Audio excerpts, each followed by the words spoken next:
भारतीय विदेश मंत्री एस जयशंकर की इन हालिया तस्वीरों को देखिए। ये सोमवार का दिन था और मोदी सरकार की बड़ी मुहिम का हिस्सा था। मुहिम ये कि भारत के अलग अलग हिस्सों को पर्यटन के हिसाब से भी अंतर्राष्ट्रीय स्तर पर खास पहचान मिले। तो जयशंकर ने इसी मुहिम के तहत 61 देशों के मिशन प्रमुखों के साथ काजीरंगा राष्ट्रीय उद्यान में हाथी और जीप की सवारी की।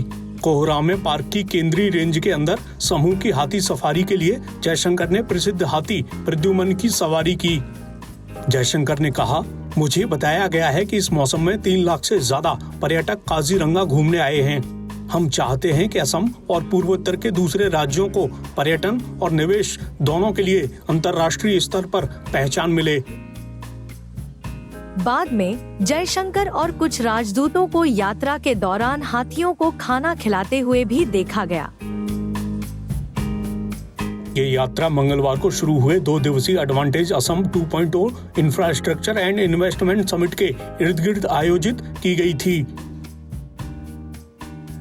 2016 में जब से भाजपा ने असम में अपने दम पर सरकार बनाई है, तब से पूर्वोत्तर के प्रवेश द्वार के रूप में देखे जाने वाले इस राज्य को क्षेत्र के अन्य राज्यों से अलग करने का एक ठोस प्रयास किया गया है, जिन्हें काफी सुरक्षा खतरे के रूप में देखा जाता है और कई देशों द्वारा अशांत माना जाता है। ये क्षेत्र कई देशों, विशेष रूप से पश्चिमी देशों की प्रतिकूल यात्रा सलाह में भी शामिल है, जिसमें अपने नागरिकों को इन क्षेत्रों की यात्रा करते समय अत्यधिक सावधानी बरतने की चेतावनी दी गई है। असम सरकार के रिकॉर्ड के अनुसार 2023 में राज्य में आने वाले 7 मिलियन पर्यटकों में से केवल 26,000 विदेशी थे।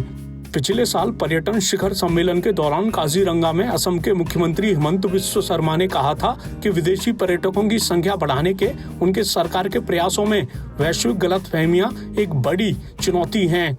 उन्होंने ये भी कहा कि वे राज्य को प्रतिकूल यात्रा सलाह दिए जाने के संबंध में कई देशों के दूतावासों के संपर्क में हैं। शर्मा ने ये भी तर्क दिया कि असम के साथ साथ क्षेत्र के अन्य राज्य पिछले 5 सालों से शांतिपूर्ण रहे हैं और अब सलाह को सही करने का समय आ गया है। उन्होंने कहा कि जापान और ऑस्ट्रेलिया अपनी सलाह की समीक्षा करने के लिए सक्रिय रूप से काम कर रहे हैं। मोदी सरकार पहले भी किसी क्षेत्र के बारे में राय बदलने के लिए दूसरे देशों के राजनयिकों की ओर रुख कर चुकी है।